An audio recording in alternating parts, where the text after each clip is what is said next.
Olá, eu sou o Lucas Hadi, educador financeiro e CEO da Rufi. E hoje eu vou falar com vocês a respeito de como descobrir o seu perfil de investidor. Para a gente descobrir o nosso perfil de investidor, tem diversos questionários por aí, tanto na internet quanto nos bancos, nas corretoras, e muitos deles são feitos só para seguir o que o regulador manda. O regulador é a CVM, a Anbima, que dizem ali mais ou menos o que tem que ter, né, em cada um desses questionários. Mas quando a gente está realmente interessado em descobrir o nosso perfil, a gente tem que ir um pouco mais a fundo. Tá? Então eu vou explicar para vocês hoje de que é composto o seu perfil de investidor. O primeiro item é a sua capacidade de correr riscos. E aqui a gente está falando basicamente de financeiro. Vamos parar para pensar. Você é autônomo, você é um concursado, você é um empresário, você é CLT, com estabilidade ou sem estabilidade, tudo isso pesa. Se você sente segurança no seu trabalho, que bom. Se você não sente tanta segurança, isso já não funciona tanto, você tem uma baixa capacidade. Então, dá para eu dizer aqui um pouco sobre estabilidade no emprego. Estabilidade de renda talvez seja melhor.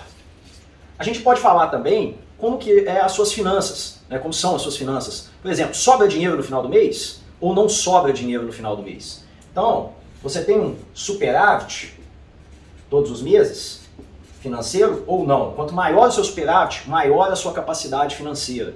Você já tem alguma reserva? Se sim, a sua capacidade é maior. Se não, a sua capacidade é menor. Então, você também tem que considerar se você tem uma reserva financeira ou não. Você tem um seguro de vida? Ou seja, se acontecer um seguro aqui no caso acidentes pessoais, um seguro de vida para sua família.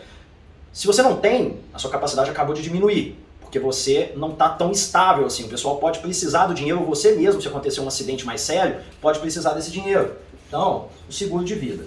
A gente poderia aqui listar várias outras questões, mas eu acho que deu para vocês entenderem.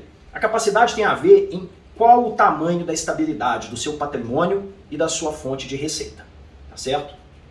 Já quando a gente vem olhar para a tolerância, a gente está falando mais de um aspecto psicológico. Ou seja, tem muita gente que tem muita capacidade de correr riscos, mas não consegue ver a bolsa cair 1%, que sai correndo de volta para a poupança.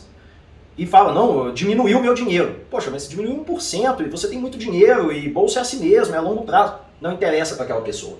Então, você está falando aqui dos aspectos psicológicos. Quase que eu confundo aqui como é que escreve, hein? Psicológicos da pessoa. É uma coisa muito mais emocional, tá certo? Então, você tem pessoas também que não têm capacidade de correr risco, mas tem muita tolerância. A pessoa não liga, se perder é isso mesmo, vamos embora, já vou começar na bolsa. E aí qual que é o papel de um planejador financeiro? É tentar equalizar e sempre respeitar o menor dos dois.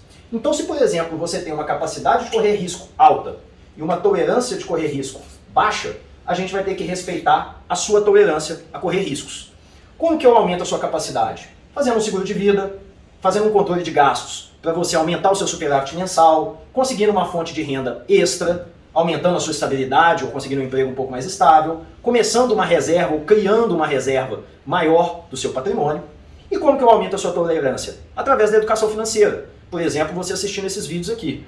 Se você está entendendo cada vez mais a respeito do mercado financeiro, a respeito de investimentos, tudo indica que você tem uma grande chance de se tornar mais tolerante a risco. E entender que o risco é uma questão estatística que pode ser mitigada se você fizer bons investimentos, com uma boa diversificação, seguindo bons conselhos e bons profissionais.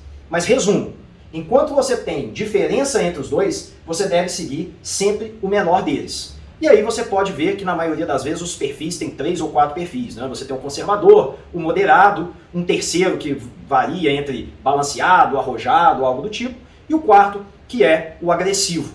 Para ser agressivo você precisa ter capacidade de correr risco e tolerância a correr riscos. Para ser conservador, você não deveria ter nenhum dos dois, ou seja, você não tem muita estabilidade financeira e também não tem muita capacidade de correr riscos. Tá certo? Espero que tenha ficado claro, espero que você tenha conseguido identificar o seu perfil, deixa aqui nos comentários, falando se você concorda com essa abordagem ou não, conta pra gente qual que é o seu perfil de investidor e até o próximo vídeo.